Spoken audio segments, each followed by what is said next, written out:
Hey YouTube, it's Lisa, and I am going to actually make a homeschooling video.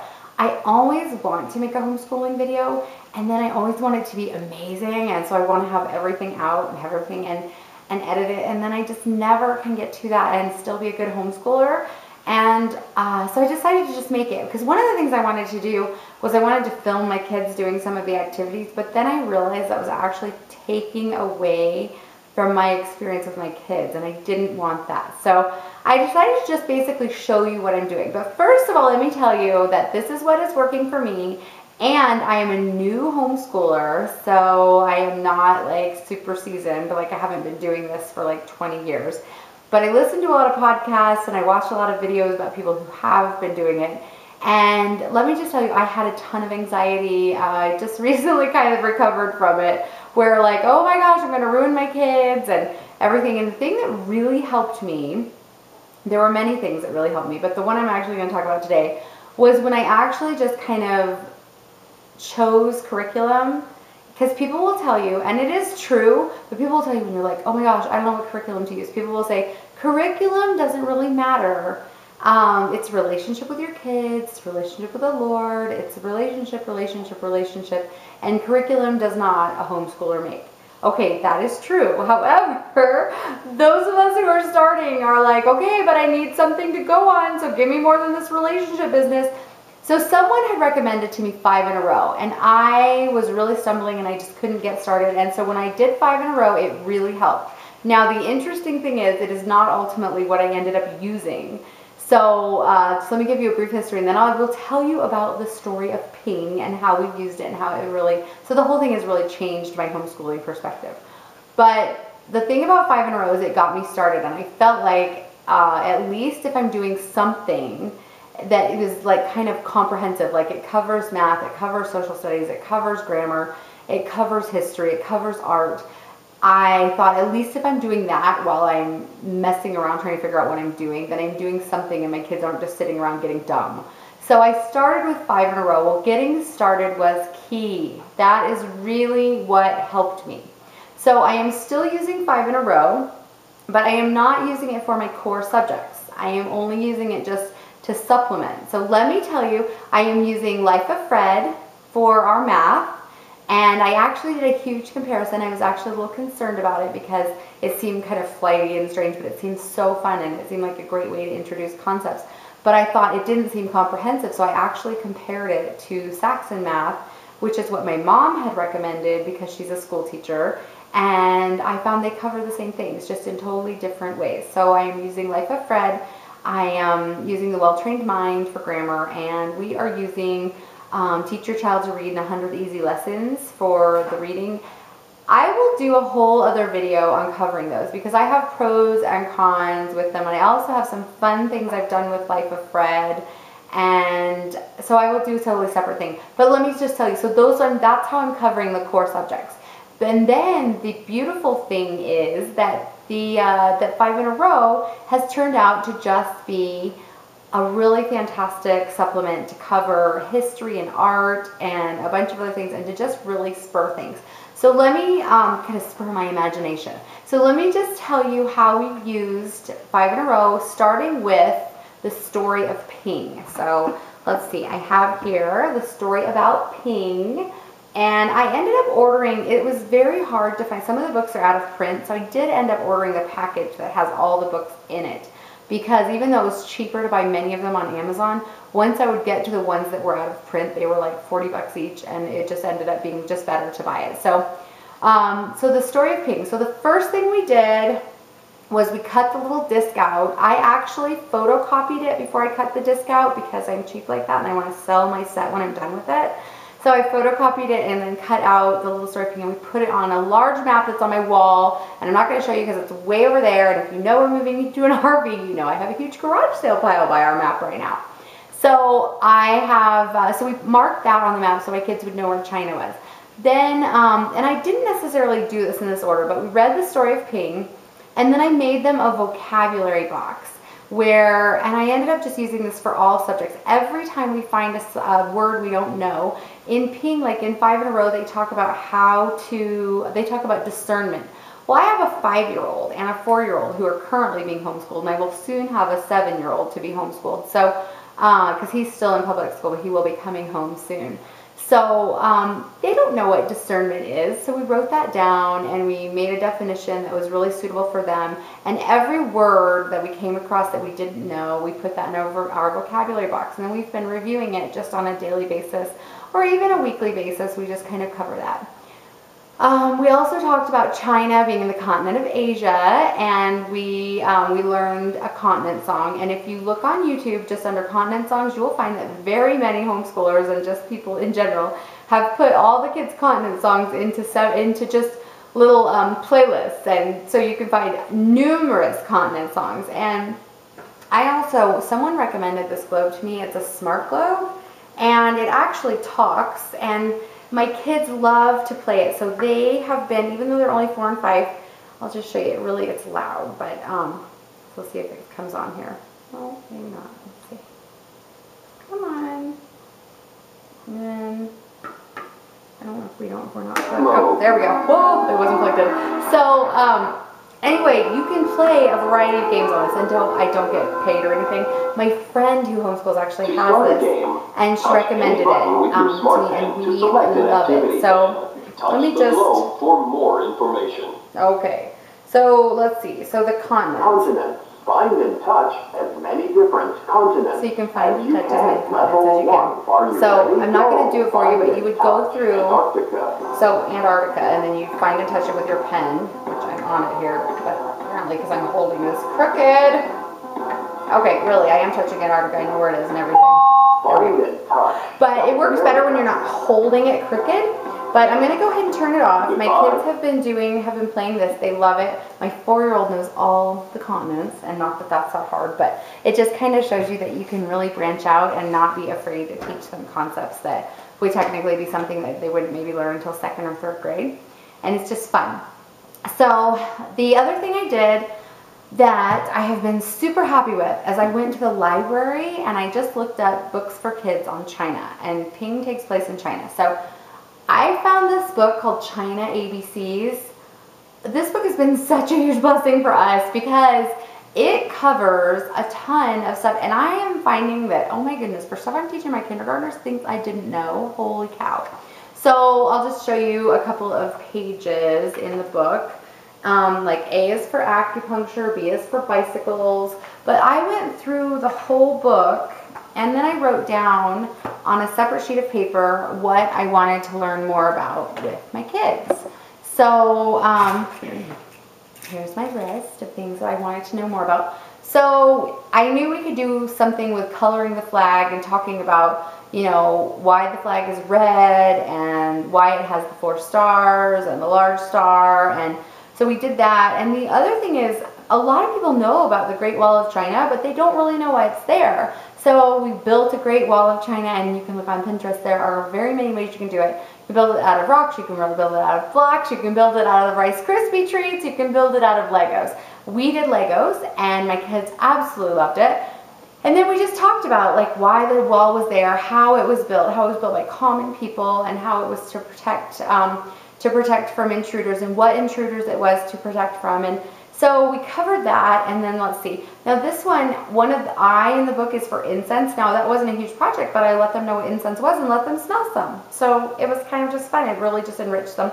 I did not know that the Chinese invented kites. So of course we made kites, and then we went and flew them at the park. We studied the Chinese New Year. Let's see, the Chinese opera is very different than what we know as opera, and there's acrobatics and there's all sorts of things, and so we studied that. And let's see, we studied, of course, rice, and we didn't really study rice, we just kind of talked about where it was grown, and we had rice for dinner. And also umbrellas, and that's a really fun thing to study because you can study like how the paper is not waterproof until you put wax on it, and that's what makes it waterproof. So that was super fun. And then the different kinds of money, we studied that. So this was a really, really helpful book because it really, and that's what I'm going to do from every subject from now on, is immediately go to the library. Now I have the 5 in a Row book.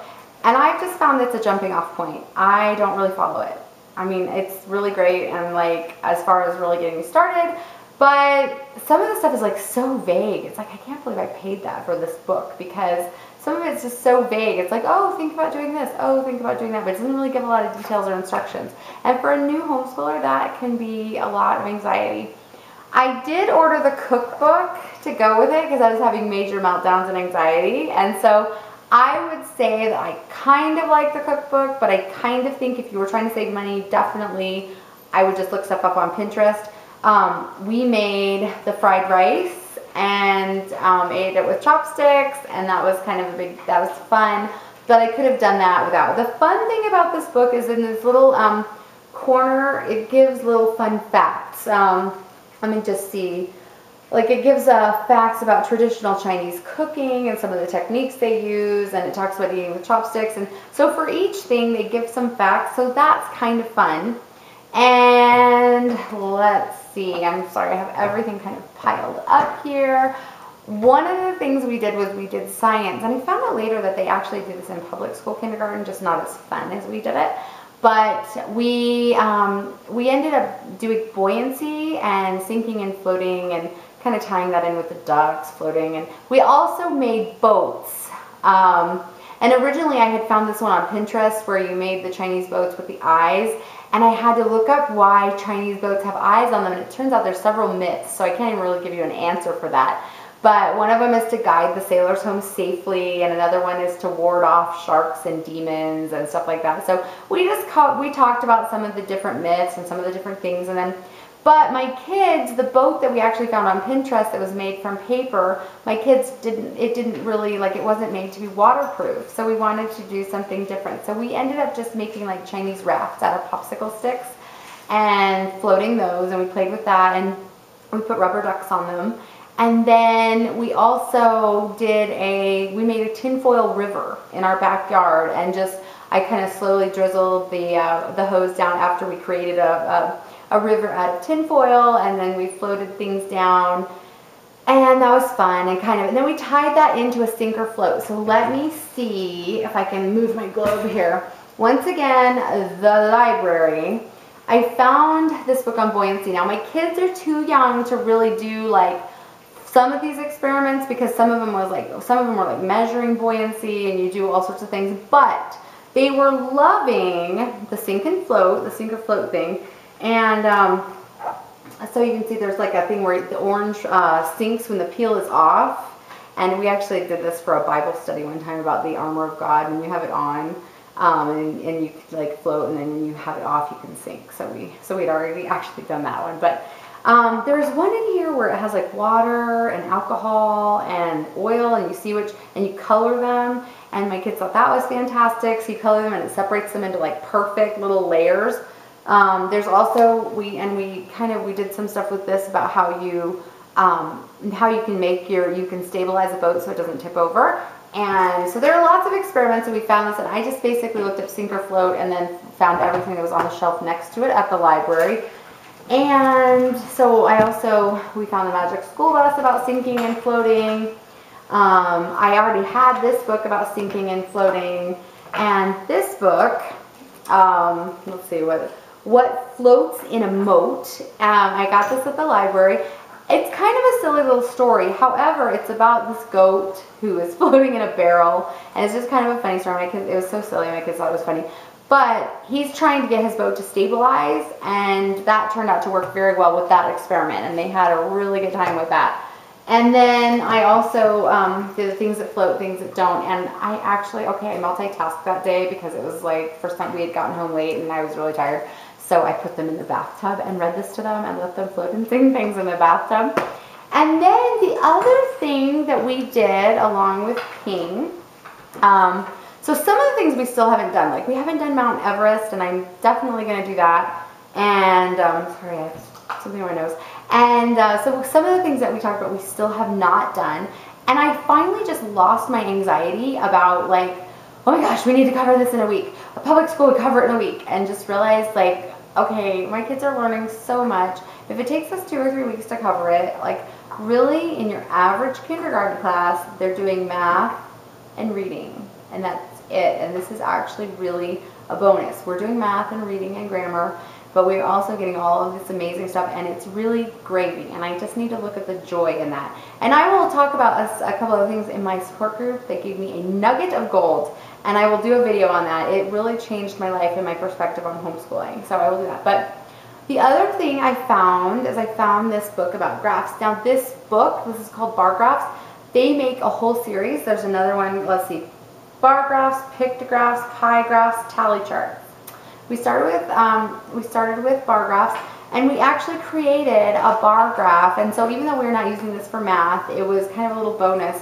We created a bar graph for Ping's family, because he has like 42 cousins and like a mom and a dad and this many aunts and this many uncles. And so we graphed it, and then we kind of wrote out how many aunts he had, how many uncles he had, and we decided who would what was the most and stuff. So, but I struggled with it for a long time because I read this book to my kids, and we thought, oh, that would be so fun to graph it.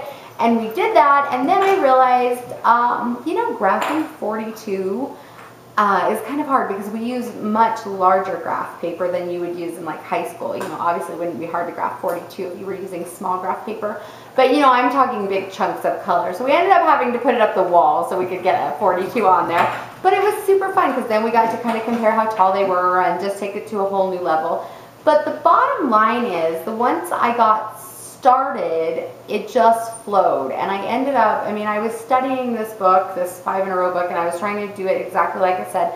Once I actually started, it just came to me. It was just amazing. And so let me show you, let me tell you a couple more things that we did and show you this other book. I'm sorry. And this other book is Marco Polo for Kids. And I haven't used it a whole lot yet, but I do plan to, and it's A Marvelous Journey to China. Now, a lot of it my kids are going to be too young for, but it covers some really fun things that they're not too young for. So that one of the reasons we haven't used this is I haven't really gone through the whole thing yet to really pick and choose what is best for them. And some things, of course, like we didn't necessarily cover Tiananmen Square and things like, they're a little young to know about some of the violence and stuff like that. But I don't know, just let me give you an example. Like it talks about 1-hump and 2-hump camels. In this book, it has a couple of really fantastic maps that really show. And then kind of the best thing about it is that it has activities that you can do. So various activities that you can do. So we are planning on using this book sometime this week. I just have to go through it, and then that reminds me of the China ABCs.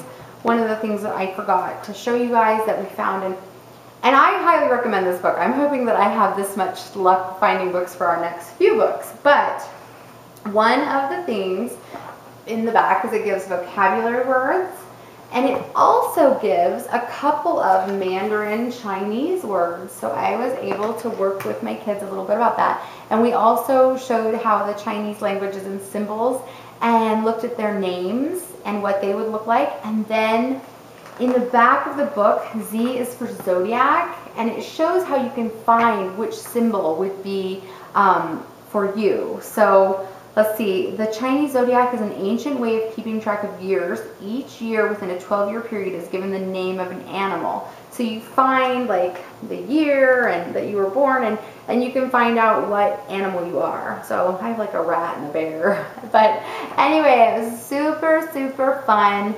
And then I'm probably not covering something, but my kids actually just really loved the story of Ping, and I didn't think they would. But we talked about discernment and making good choices, and we also talked about safety, and because the little boy basically lures him in with a rice cake, and so we talked about like taking candy from strangers, and the idea that things that seem good aren't always good, and that you do need to use discernment. And like I said, we talked about that as a vocabulary word.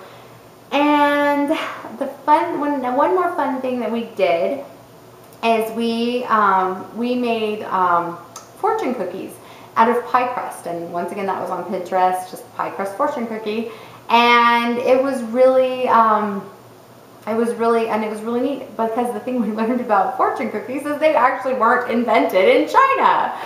So it was kind of a fun little thing to learn. But although the Chinese did end up selling them because they're kind of industrial people, but it was actually someone in America that took a Chinese cracker and kind of made it sweeter and made it into the fortune cookie, and then later the Chinese kind of changed it into a fortune cookie. And anyway, all the facts you can learn from the Fortune Cookie Museum, because who knew there was one? Anyway, I hope that helps any of you new homeschoolers or old homeschoolers or people who are just thinking, oh my gosh, this is so hard, because basically we've been using it as a supplement, and once I got started, even with the supplement, it made it so much easier to fall into the regular math, the regular grammar, the regular reading, and just get it all done. And it is amazing how much we get done in a day. Oh, and let me also tell you that we have a fantastic zoo here in Colorado Springs and in Denver. So, and we have a season pass, because once you are over 2 kids, you really have to have a season pass, because otherwise it costs you the same just going one time than it does to get a family membership. So we have a season pass, so we actually went, and in our zoo it's divided kind of by continent, so you go into Africa and go into Asia, and so we took a field trip, and and we spent pretty much the day in the Asia section of the zoo, and it was fantastic. So I'm sure I forgot something, but I was afraid if I didn't make the video, I might never make the video. So I hope you guys find this helpful, and I will talk to you soon. Love you guys.